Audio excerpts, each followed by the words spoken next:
Sportowe emocje pod koszem zapewnia Anwil, sponsor strategiczny klubu.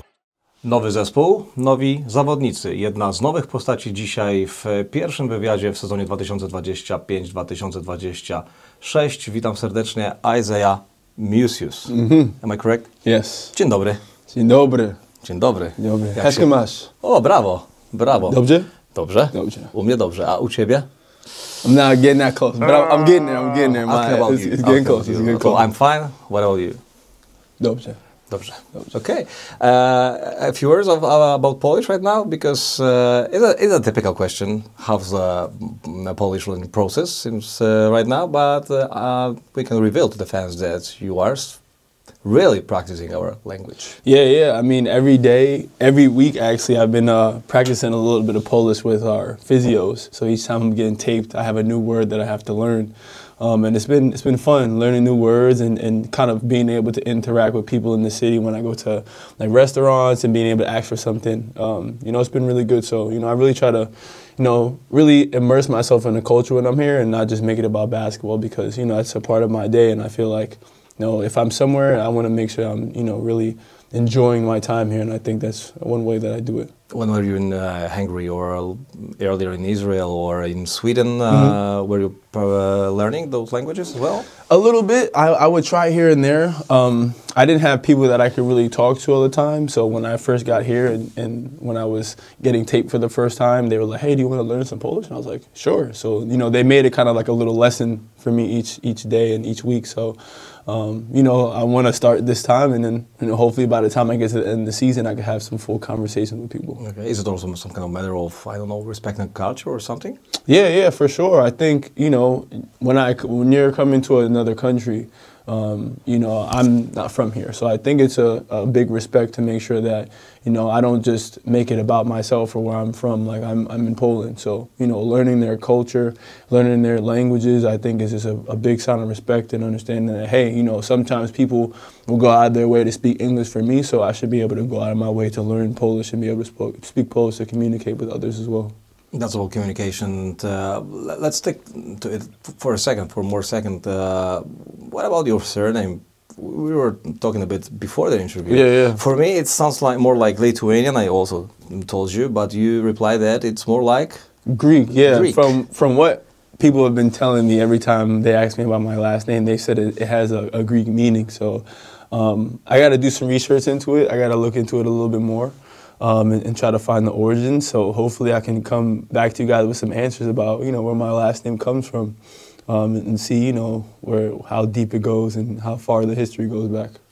Totally not American, certainly. Yeah, not at all. It's not at all. So, I definitely got to do that research to figure out, where it starts. You're lucky to have American name. Is it after some, basketball player or Isaiah Thomas or somebody? No, it's actually biblical. Like my family is huge and we're very spiritual and we believe in God. And, Isaiah is actually a book in the Bible. So, once I was born, it was crazy. My name was actually going to be Zion. That's what my mom was going to name me. And then my uncle was just, I think, reading the Bible at the time and was like, hey, I think we should name him Isaiah. And everybody loved it. And, that's my name to this day. So the correct pronunciation is? Isaiah. Isaiah. That's why I was thinking.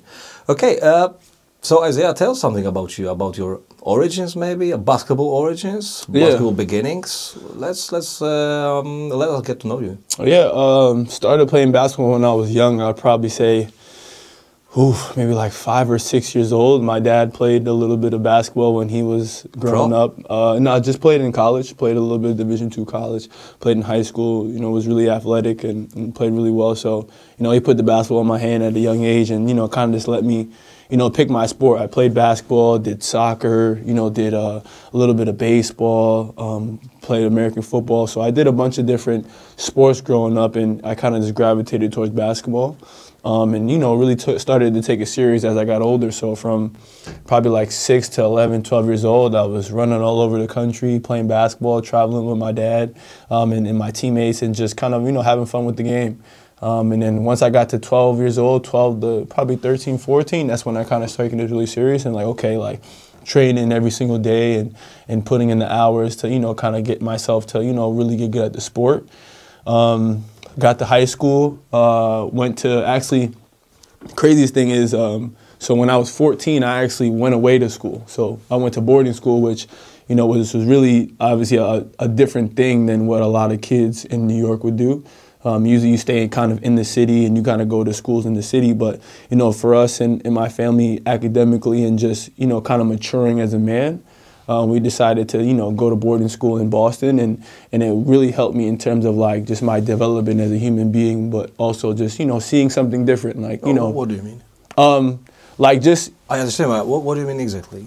Oh, so like maturing. In the boarding schools, you are living there. So you live there full time and there's people from all different cultures and all different countries. So like my roommate actually was from China for a year. My roommate the next year was from Japan, and then I had a roommate from New Guinea, Africa. So being able to, number one, live on your own, have to iron your own clothes. You know, we had to wear a suit and tie every day to class. So ironing your own clothes, learning how to tie your own ties, learning how to make sure everything is pressed and ready to go, making your own bed.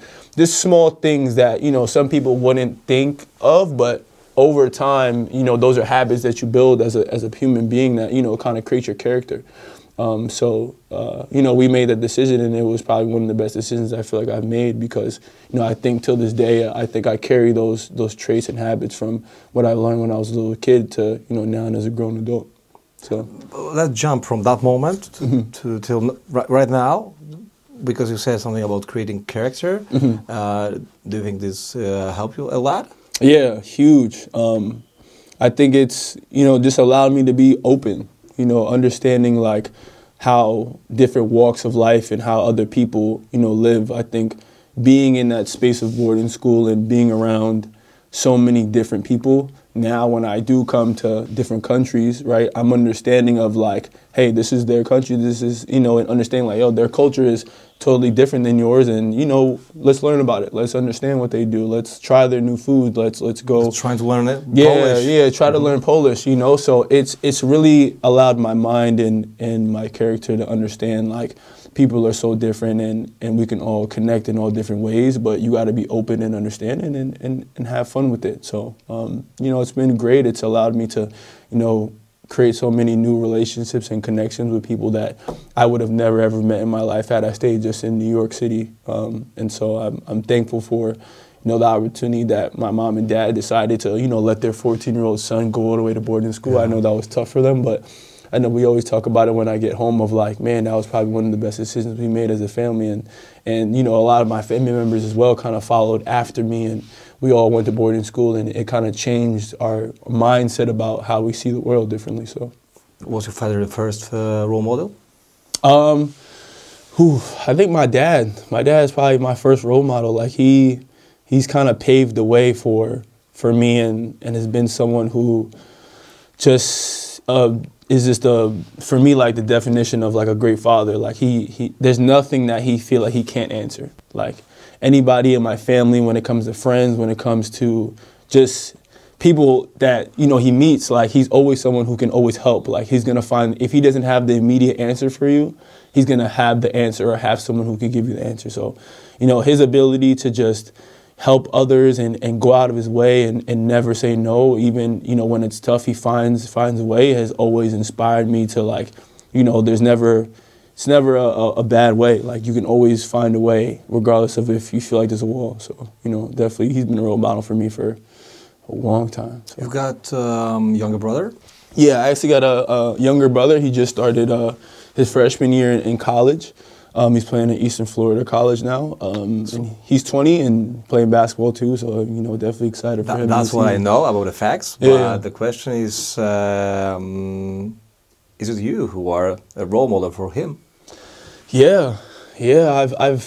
I think from what he would say, I hope I am his role model. So you hope, okay. Yeah. Obviously, the one thing about, like I said, boarding school was because I was away for so long, there were always moments where, you know, I wasn't there. So, you know, always building that relationship with him when I came back was always tough because, you know, you're away for so long and you come back and you leave again. So for a little bit of our childhood, you know, we were kind of only seeing each other for so long. So, you know, as I got older and as, you know, he started to come to college games and everything, our relationship started to build, and I feel like, I've done a great job of trying to lead the way and blaze the path for him. And I think now that he's older, we connect on so many different ways, and he's able to ask me questions about how I'm doing in Poland and kind of give him the blueprint before he becomes a professional too.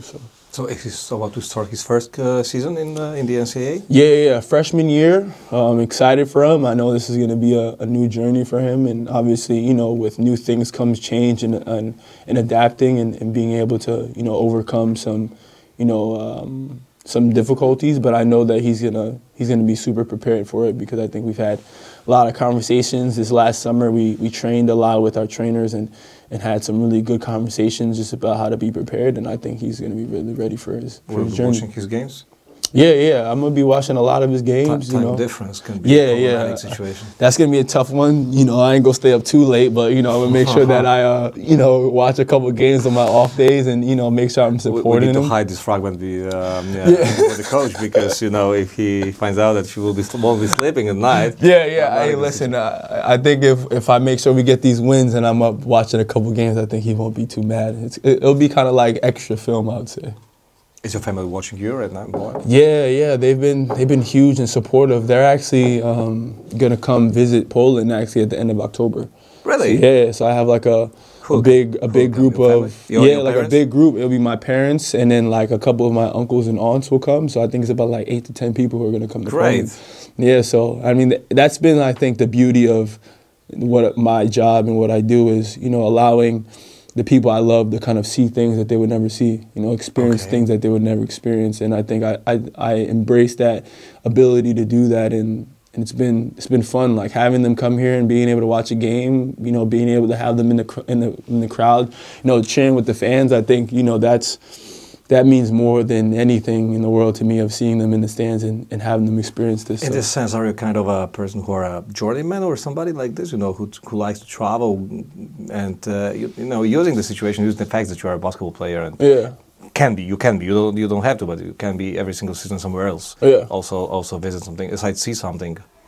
I mean, I think I've been huge on this experience. It's like, I feel like experiences is the best currency in the world. Like, I think being able to just go through so many experiences and see a lot of things, this allows you to, see the world differently. So, I've been to so many countries in such a small time already, and it's really allowed me just to, embrace and see the world differently. So, I think, traveling from country to country, seeing different places, visiting different places on my off days and in the off seasons and traveling, I think is something that I really want to embrace, because when I have kids, I can tell my kids, hey, I've been to 100 countries, and I show them all these pictures of where I was going and doing these things, and hoping that they can follow suit and do the same thing and travel like I did.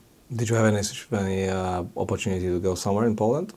Haven't. I went to Warsaw. We went to Sopot, obviously, for a couple of scrimmage games. But people have been kind of giving me a lot of recommendations for places to go. Krakow, they were saying, is a really good city to go travel to. Obviously, the 3 cities, during the summertime, obviously, it's nice, and it's a great place to go. So, obviously, if I get some time off and a couple weekends, go travel and see some places and, really try to, embrace what they have here in Poland. This is your season number 4 in Europe? 3 in Europe. Let's say so I started in the G League, my first year. But you also had a chance to play after the NCAA. It was the team from the... Oh, New Zealand. New Zealand. Yes. Yeah. It's not a common situation that basketball players go there. No, it wasn't. I had went there after my year in the G League, so that summer I was kind of, preparing a little bit, and, an opportunity came for me to just go, play some basketball and have a little bit of fun. So, going on the other side of the world, a 24-hour flight was definitely the longest flight I've ever taken. And how are you flying from the New York City? Yeah, from New York to, I think I flew to Wellington. Directly? Oh, I think I went to Auckland first. Okay. Auckland, New Zealand, and then from Auckland I went to Wellington. Yeah, but now that it's from crazy. Poland, I was checking that. I had a chance to check, because I was dreaming about flying to New Zealand. So it was like 18 hours or 19 hours through Singapore or Los Angeles. Oh. Yeah, it was a journey. It was a journey, but it's crazy now. They actually have like a direct flight now. Okay. Yeah, which is like a 20-hour flight, which is, I don't know if I could do 20 hours. Okay, but why New Zealand? It was an opportunity. I think, you know, in the G League, you know, it was my first professional experience, and obviously the G League is different than overseas. And, you know, I didn't get as much playing time as I wanted to, and they had an opportunity for me to go out, play, and just have some fun. So, you know, I went out there and loved it out there. It really, you know, it was my first overseas experience of going somewhere, you know, that was away from home and traveling and playing some basketball. And, you know, it was a really great stepping stone for me to kind of just continue to, you know, understand the game of basketball overseas and you know, continue to move forward in my journey. So I went there, had some fun. I met a lot of great people, played some good basketball, and then after that moved on to Sweden. What about the European countries? When did you have like such a first thought that, okay, Europe is for me? I'll be exploring some kind of lakes in the world, but Europe is for me. Yeah, I've had, you know, a lot of different friends who've played over in Europe and had conversations with them just about, you know, what their journeys was and how they've taken it and their experiences. And, you know, so many people were telling me, like, it's so much better in terms of just when you're playing and the culture and the fans, like you're playing for something every game.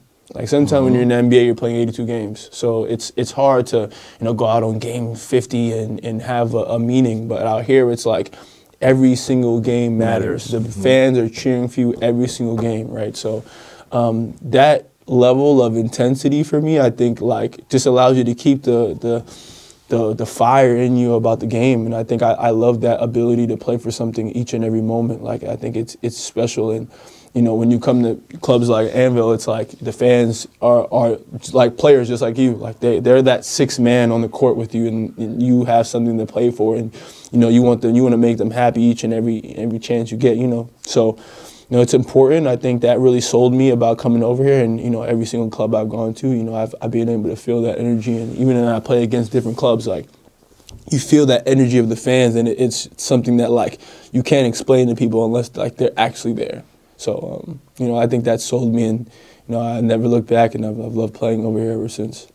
Do you check the circumstances, the surroundings before you decide about which country, or not which country, which club, which organization will be playing? Yeah, of course. You do research. You see the cities. You know, you kind of see, you know, the restaurants they have. You know what type of people they have around, and the things that you can do outside of basketball in terms of just being able to, you know, create that comfortable living space for you, because you know you're living here for 10 months, so you know having your restaurants, having your grocery stores, you know, having places that you can go to eat, places that you just go relax on an off day, like a park or something like that. You know, those are things that, you know, for me, I always, you know, look into, because, you know, you play basketball for so much, but also, you know, there's that other part of life where you want to experience. So, you know, I make sure, okay, how can I really take full advantage of this experience and really be able to immerse myself in what's going on around the country. So, you know, it's been good so far. Did you have any situations in your career, Sweden, Israel, or Hungary, that you wanted to quit, you regretted or something, or moments of hesitation? I mean, obviously, maybe when it wasn't a good choice. Maybe it was. I could have some other went for some other options. No, I think, you know, for me, I'm so big on faith, so I feel like each decision that I've made was for a reason. You know, okay. I think. You know, obviously, you know, when everything that was going on in Israel was obviously a little bit of a scare for my family, but when I was going there, I was just like, hey, listen, I want to play some basketball. And when I went there, everything was good. Like the city that I was in was great, and, you know, they took care of us, and, you know, I had a really great experience. We ended up going to the semifinals that year, playing against Hapoel Tel Aviv, going to Game 3. So to kind of, you know, experiencing that for the first time of like, yo, this is the big crowds that they talk about with the flares in the stands, and the crowds are going crazy like that. It was a crazy feeling to be in that arena for the first time, and seeing like this is what my career can look like at some point. And so, you know, each step that I've taken in my career so far, you know, I've enjoyed it. You know, I found, you know, a passion in it. My game has grown. You know, my love for the game has also grown, and, you know, finding myself within this European basketball has been a fun journey for me. Okay, and do you know I think you might know this press conference of Giannis Antetokounmpo when he got asked about was that season a failure when they lost in the playoffs? Do you know what I'm talking about right now? I think so. I think I watched it. He replied to the journalist that no, it wasn't a failure. Michael Jordan was playing 15 years, but he won only 6 championships. Not only, but he said 6 championships. So what does it mean? That 9 seasons were failures? No. And he said also that every single season is for something. You are playing for, I don't know, building a house for your family. The next season for some personal goals. And that's my question. What is your personal goal for this season, the following season, current season, in fact? Man, it's a great question. It's going into the season. I feel like this season was my real personal goal was just to get better. Like I think keeping it as simple as I can for myself, I think really allows me to accomplish more than I even expect from my own self, right? I think when you sometimes put expectations on a season, it can create failures and you feel like you failed. But I think for me, and how I've always looked at life and looked at the season is like, hey, let's just get better. Like regardless of what that looks like, whatever the season was before, let's just get better. And by the time the season ends, you're going to say, all right, did I put in the days each and every day? Did I commit myself to putting in extra work? Did I commit myself to giving my all in every game? And then we can look at the end result and say, okay, did we get better? So maybe it's not about getting better, it's about commitment. Yeah. And I think that my challenge for myself has been just, showing up 100% every day. Like, regardless of if you feel tired, regardless if, feeling a little bit down, understanding that, like, you're playing for something more. You're playing for something more than yourself. And I think when you put that in your mind, you can accomplish some extreme stuff. And, I know as a team and as a club, this club wants to, accomplish a lot of things. And I think if we can, if I could take that mentality and then kind of, shine it to the rest of the group, I think they'll feed off the energy as well.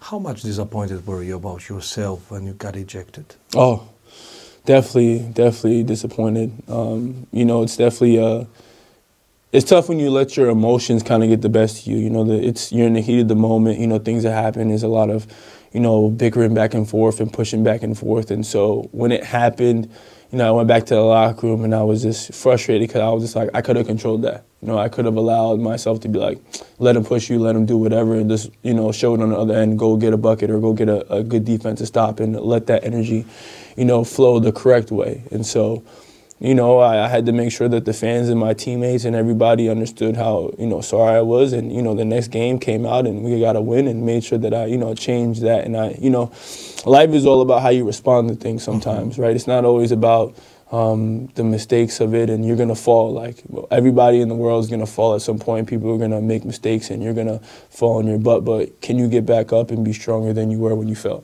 Our head coach had a press conference yesterday after the game, and he got asked about the situation, and he said it's not about how he behaved on the floor. Okay, it's important, but it's not about how he behaved on the floor. It's important how he responded after all in the locker room to the fans. And I can tell you that I got a message because I know all of the journalists here in Poland in basketball, and I got a message from one of them that good work, good job, good job. I said what? What do you mean? About Isaiah. I said, I did nothing. What do you mean? No, it wasn't because of you coming to him and talking with him that, hey, maybe good idea to share something in the social media. We didn't have a chance to that. I didn't approach to you. It was only your choice to behave like this. I mean, like, I got home and, I was kind of just sitting there and I was like, I felt upset because I kind of, let down my team, let down my coach, let down the fans. And I feel like, in a club like Anvil, like the fans mean a lot to us as players. Like, they give us the energy on the floor when we're down or when we're in the game and, you hit that shot or you get that big block, like you feel that energy. And so, when I was like, I have to apologize, like I wanted to include the fans in that as well because, I feel like they deserved an apology just as much as my teammates, just as much as my coaches because they show up every single game just like my teammates show up every practice, just like my coach shows up every practice, every game. So it was important for me to do that and, you know, I feel like the fans, you know, responded well to me, and I think that we can continue to, you know, build a big relationship moving forward, because we're going to need them at every single game, you know, and they're going to, you know, be able to give us that energy and that fire that we need to, you know, accomplish some big goals that we want to set for ourselves. Isaiah, do you have anybody who are helping you out with making a decision to coming to Wrocław? I don't know. Do you have anybody, any friend, any player you may know that who are trying to help you out with this? Or I had this one teammate who actually played. I think it was in Legia, Christian Vital. He played about like 3 years ago. Yes, 2 years ago. So he's actually like a childhood friend. We grew up together in almost the same city and known each other for so long. So. You know, I had told with him you could have a chance to talk about maybe about the competition, about the league, not about Wrocław. Well, I mean, I asked him about the club, and he was like, every time we played against them, like the crowd was crazy, like it was always a battle. So he was just telling me of how, you know, prestigious of a club Anwil was, and you know, then I did my research, and then at that point, I was sold. You know, I felt like this was the place that I wanted to be in. Exactly, one by one. What did you check? Yeah. So first I had, you know, asked someone closest to me, because I feel like that's, you know, the easiest thing for me. You know, I did that first, and then obviously did my research on the full league. And then after I did my research on the full league, then did the city, looked at the city. And then 100,000 people only. Yeah, but I'm so used to small cities. Like I said, when I went away to boarding school, a lot of the situations and communities were small. So being in a small city for me, and obviously every single stop that I've been to, when I was in Sweden, it was a small city.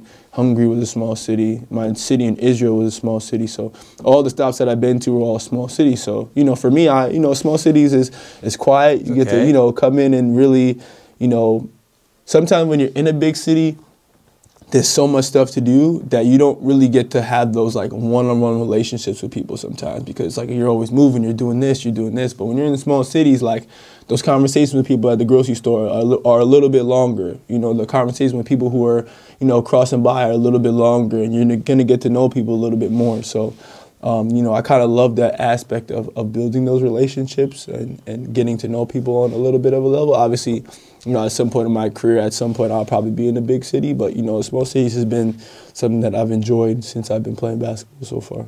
Okay, any other factors, or that's all about choosing the... No, I think that's it. And, you know, once I got to that last thing that I looked at it, I sat with my family. We were like, you know, you ready? And I was like, let's do it, and signed the papers, and, you know, was excited. And, you know, they did the press release, and, you know, at that point, I just kind of prepared for my time to get here and get to work. Any first impressions about after scrimmages and after this first week, 2-3 days ago? First impressions about the competition?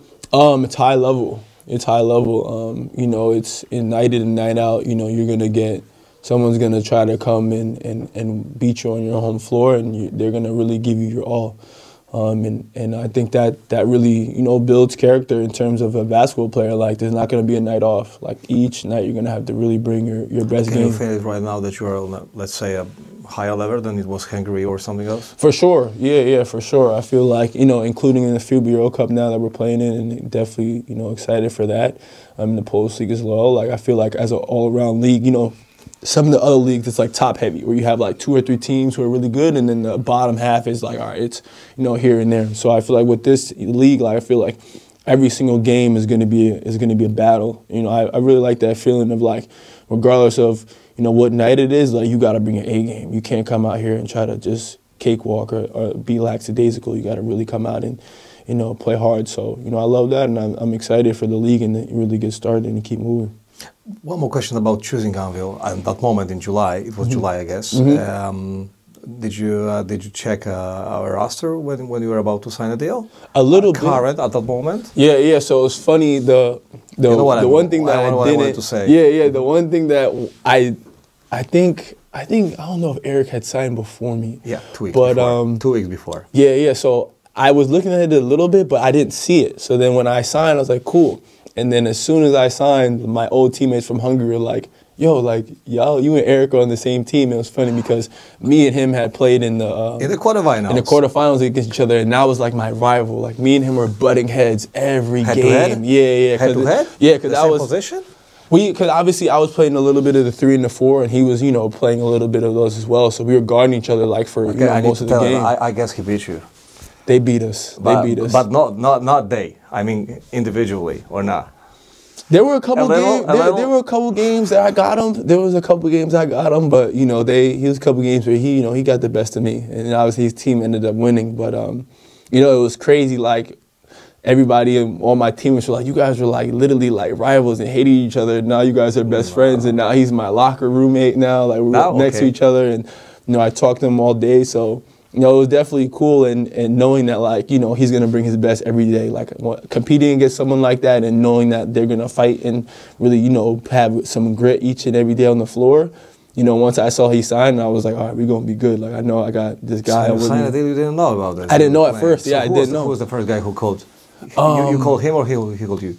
I think I had texted him. I texted him and I was just like, yo, it's crazy we're on the same team. And he was laughing. He was like, yo, my teammates just said the same thing. Did he already know that you were... He didn't know either. Okay. Yeah, he didn't know either. We were both like, surprised. Yeah, we were both like, oh, wow, this is crazy. Like, we were just, you know, jawing at each other, pushing each other in the games, and now we're best friends. So, yeah, no, it's crazy where, you know, the game takes you and the people that you meet and you end up being teammates with. That's so, nice. You know, definitely gonna be a good experience playing with him this year. Did you know anybody else from our current roster before, or you know, just crossed with anybody else?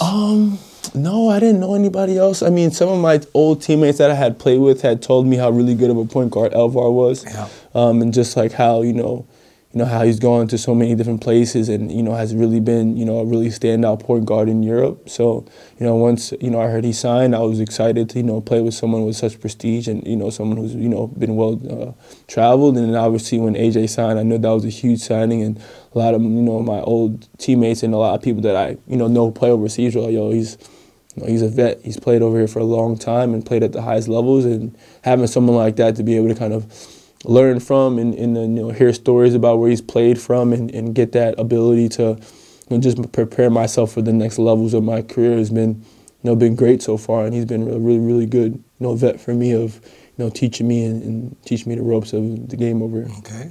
Do you remember the first talk with the head coach? Yeah, I do. I mean, when we called on the phone, he was, you know, first of all, excited and, you know, grateful to have a conversation with me, and I was as well, because, you know, it's an opportunity, and, you know, I was thankful for it. And, you know, he just was like, yo, I really want you on the team, and I believe in your talents and want you to come here and be a big part of what we have over here, and want you to come, you know, help us, you know, get back to gold. And, you know, when, you know, we had those conversations, I think, you know, really, really, really stuck out with me of just like that, you know, believing in me and really my talents and allowing me to play my game. And, you know, the fit that he saw me within his team, and I think it's been great so far. And the guys that we've had together are all, you know, unselfish players and really want to just win the game. So, you know, I think when we go out on the court, you know, it's always about making that right play to make sure that we, you know, can go out there and be successful each and every night. Did you need much time in between the first talk and the final decision? Nah, once I think we had the conversation, I think it was maybe like 2 or 3 days after I did my research. Yeah, it might have been like 2 or 3 days. I don't know how long it was, but I know it was short though. Once I did my research, asked my questions to people around, I think me and my parents sat down. We were like, "You ready?" I said, "Let's go." Called back. I told them I was ready to go, and, you know, made that decision, and then everything was sealed and done. Isaiah, not serious making promises or nothing like this, but if I would like to ask you directly to the camera, a few words addressing to our fans, what would you say after? Yeah, you know, I just want to first promise you that I'm going to come out each and every night and just play as hard as I can. You know, you guys come out every game and, you know, cheer your hearts out. You know, you guys scream at the top of your lungs. I know some of you guys probably go home and have no voices. So, you know, I understand, you know, how much this game and this club really means to you guys. And then so, you know, from my heart, I'm going to make sure that I, you know, give it my all, you know, play every single game, you know, with the highest energy and level I can, you know, and make sure that we come out victorious, and at the end of the season we can be, you know, all holding a trophy up as a whole club and be really happy about what we did this season. So good to have you here. Appreciate it always. Thank you. I appreciate so much for your time. Of course, thank you. Thank you so much. No problem. Do widzenia.